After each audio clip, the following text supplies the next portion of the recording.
더불어민주당이 이화영 전 경기도 평화부지사가 제기한 이른바 검찰청 술판 의혹에 대해서 진상규명 기구를 꾸리기로 했습니다. 이 사건이 사실이라고 한다면 상당히 큰 충격과 파문인데 일찍이 저희는 한번 다룬 바 있기도 합니다. 지난해. 이재명 대표 이 사건 관련해서 국기문란으로 규정을 한 바도 있고 검찰을 향해서 CCTV 공개하라고 압박하고 있기도 합니다. 지금 수원지검에서는 이 사건 관련한 입장을 A4 용지 3매로 발표를 하기도 했는데요. 음식 먹은 곳으로 지목된 1315호실은 대기 장소일 뿐이고 식사한 적은 없다. 이렇게 반박을 하고 있습니다. 이화영 전 부지사의 주장은 명백한 허위다라는 입장을 수원지검 밝히고 있는데요. 관련해서 오늘은 이화영 전 부지사의 변호인이죠. 김광민 변호사 모시고 이 사건 저희가 다시 한번 짚어보도록 하겠습니다. 어서 오십시오. 네, 안녕하세요. 석 달 만에 다시 뵙습니다. 감사합니다. 벌써 저희가 지난해 12월 26일 사실은 이 사건을 다룬 바 있습니다. 저희가 단독 보도였어요. 네. 예, 이제 와서 많은 언론들이 쓰고 있지만 취재 편의점에서는 이미 지난해 12월 26일 이 사건 보도를 한 바 있다라는 말씀을 좀 드리면서 시작을 하겠습니다. 사실 그때 이 의혹을 처음 제기를 하긴 했지만 이화영 전 부지사의 구술로 확인된 것은 아니었어요. 그러니까 세상에 알려진 것은 이 김광민 변호사께서 이화영 전 부지사를 접견하시고 나서 접견한 내용을 저희들에게 이제 설명을 해주신 그런 내용인데 지난 4일 재판에서 이 전 부지사가 실제로 직접 최후 진술을 한 건가요? 최후 진술도 있었고요. 네. 그 전에 피고인 신문. 피고인 신문에서 좀 구체적으로 말씀하셨습니다. 이 사건을. 그러니까 이게 이미 재판 과정에서는 이런 사실이 있었다라는 내용을 피고인인 이화영 전 부지사가 재판에서 입장을 밝힌 거죠. 그때 밝힌 거죠. 네. 자, 이게 하여튼 뭐 이 상황을 조금 더 다시 한번 요약해서 설명해 줄 필요가 있을 것 같은데요. 다시 시계를 작년 12월로 가겠습니다. 네네. 작년 12월로 돌아가서 당시에 김광민 변호사께서는 이화영 전 부지사로부터 검찰청의 술판 내용을 어떻게 처음 접하셨고 실제 어떤 일이 있었고 그 사건과 관련해서 지금 어떤 상황인지 조금 말씀을 해 주십시오. 그 당시 부지사님이 주로 하고자 했었던 말씀은 어떤 부분이었냐면 네. 검찰에서의 김성태의 위상이었어요. 그러니까 검찰 내에서의 김성태의 위상. 위상. 그러니까 요거를 다르게 이야기하면 예. 검찰과 김성태가 이 정도 관계였고 검찰에 대한 김성태의 위상이 이 정도였고 이러한 분위기 속에서 김성태와 검찰이 자신을 회유 압박했기 때문에 자신이 받은 부담감이 엄청났다. 그러니까 김성태가 검찰에서 연어에다 술까지 먹는 사람인데 네. 검찰과 맨날 히히덕거리고 검찰이 김성태에게 모든 편의를 봐주고 김성태의 여러 가지 사건들에 대해서 검찰은 수사도 하지 않고 네. 그런데 이러한 김성태가 자기에게 협조해주면 검찰이 다 약속했다. 뭐 어떻게 하겠다 이렇게 얘기를 하니 네. 본인이 그 말에 대해서 흔들릴 수밖에 없었다. 이런 정황에 대해서 주로 말씀하셨어요. 네. 말씀하는 과정 속에서 예.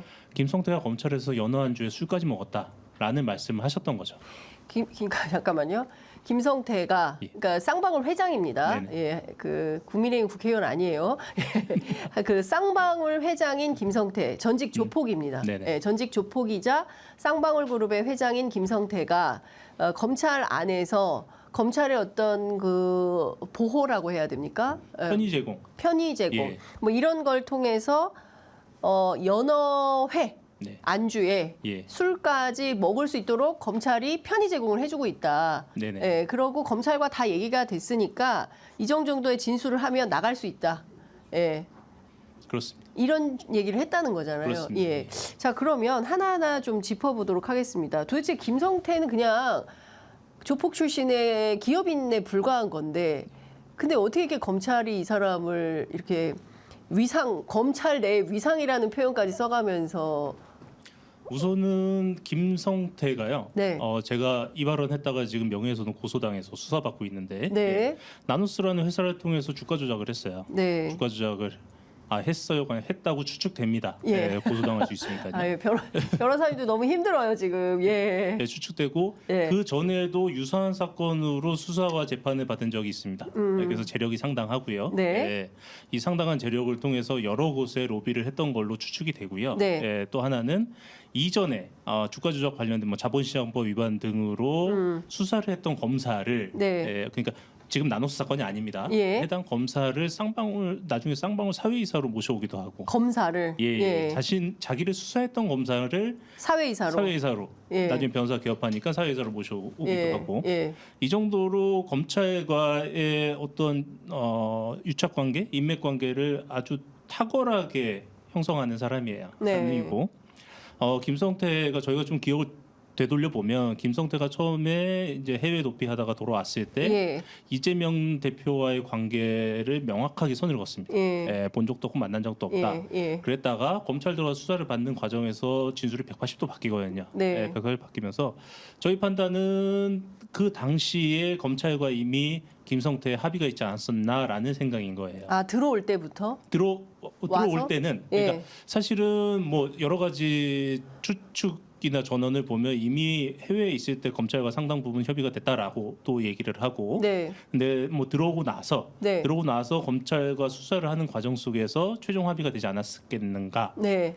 라는 추정이죠. 예. 이재명 대표에 관련해서 예. 이렇게 혐의를 하자라고 네. 했던 거고, 네. 그 협의가 된 이후에 김성태, 방용철을 이용해서 이화영 네. 부지사를 회유 압박을 했던 거죠. 초창기는. 네. 그래서 제가 어저께 그냥 오늘 아침에 풀한 반박문 통해서 예. 소상히 적어놨는데 그 1313호 검사실에 검사 개인 사적 공간, 휴게실 같은 공간이 있다고 합니다. 네. 그 있고 그 공간에는 교도관들이 절대 들어오지 못한대요. 네. 그래서 근데 그 공간은 복도로 연결되는 별도 출입문이 있고. 잠깐만요. 1315호실입니까? 1313호실입니까? 1315호실은 지금까지 부지사님이 창고라고 이야기했던 부분이고, 근데 이게 약간 좀 헷갈리는 게 수원지검의 반박문에서 진술 녹화실을 약간 1315호실인 것처럼 얘기하는 뉘앙스도 있는데요. 이게 뭐 혼란이 있을 수 있으니까 그냥 지금 이 자리에 정리를 하면 수원지검은 그 창고로 지명된 곳을 1315호실이라고 하는 것 같습니다. 창고는 1315호실이다.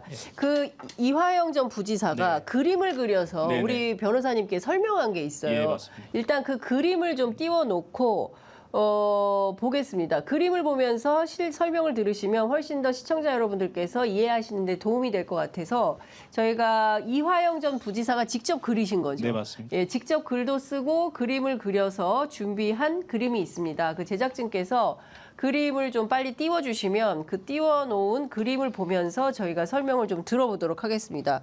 그러니까 지금 수원지검의 13층에 올라가면 이제 저렇게 돼 있는 거예요. 제일 끝, 복도 제일 끝이고요. 네. 저 그림 기준으로 해서 12시 방향에 있는 창고가 수원지검에서 1315호실이라고 주장하는 곳이라고 생각이 되고요. 근데 부지사님이 지금까지는 저 창고만 주로 얘기를 하셨어요.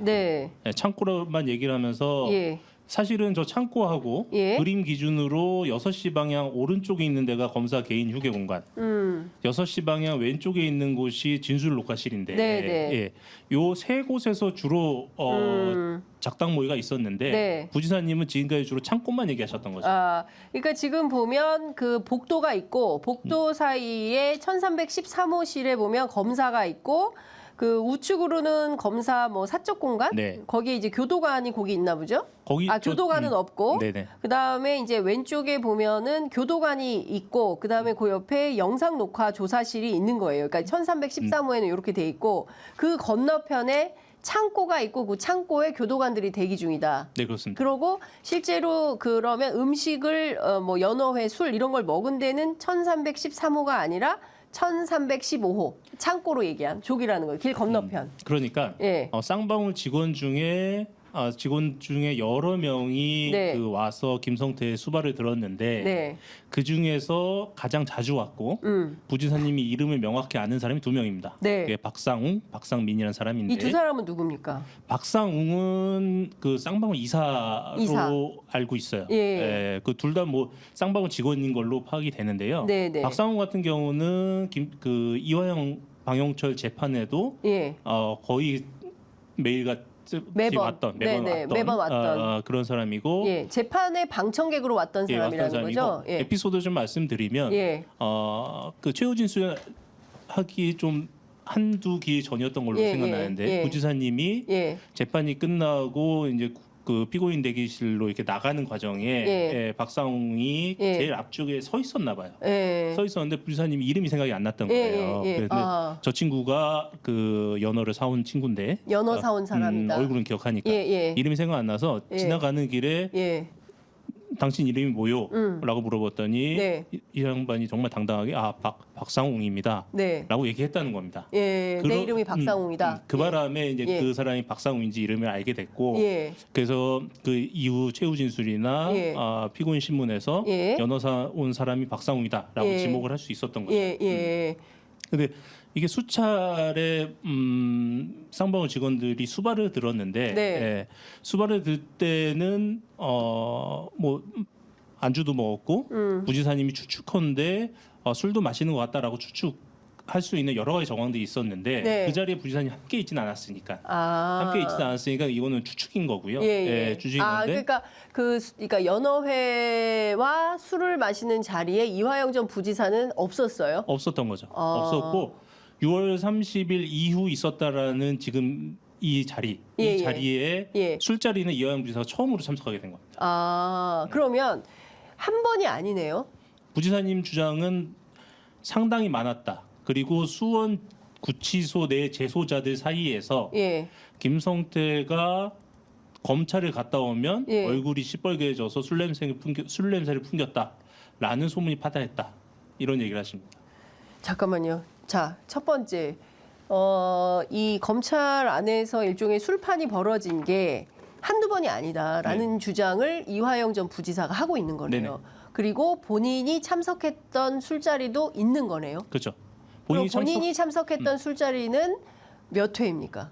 그게 한 번이죠. 한 번. 예. 네. 근데 그 일전에도 술자리가 있었고 거기에 메뉴가 연어회도 있고 또 뭐도 있었던 그러니까 쌍방울 직원 김성태가 왔을 때는 상당히 자주 네. 쌍방울 직원들이 같이 와서 수발을 들었다는 거예요. 그러니까 1313호 검사실에서 김성태를 소환할 때 네. 쌍방울 직원들도 같이 소환을 한 거죠. 아. 네, 그래서 제가 주장하는 게 네. 김성태의 출정 기록을 보면 된다. 그런데 예. 쌍방울 직원들은 구속 상태가 아니니까 예. 쌍방울 직원들은 수원지검의 출입 기록을 봐야 된다. 출입 기록. 예, 예. 그렇다고 하면 예. 상식적으로 생각을 해서 예. 김성태가 상당히 어마어마한 혐의를 받는 사람인데 네. 예, 검찰에서 예. 김성태가 회장으로 있었던 회사의 네. 직원들을 불러다가 예. 수시로 김성태와 함께 있을 수 있게 해줬다라는 것은 예. 수사를 왜곡하겠다라는 목적밖에 없잖아요. 아니 근데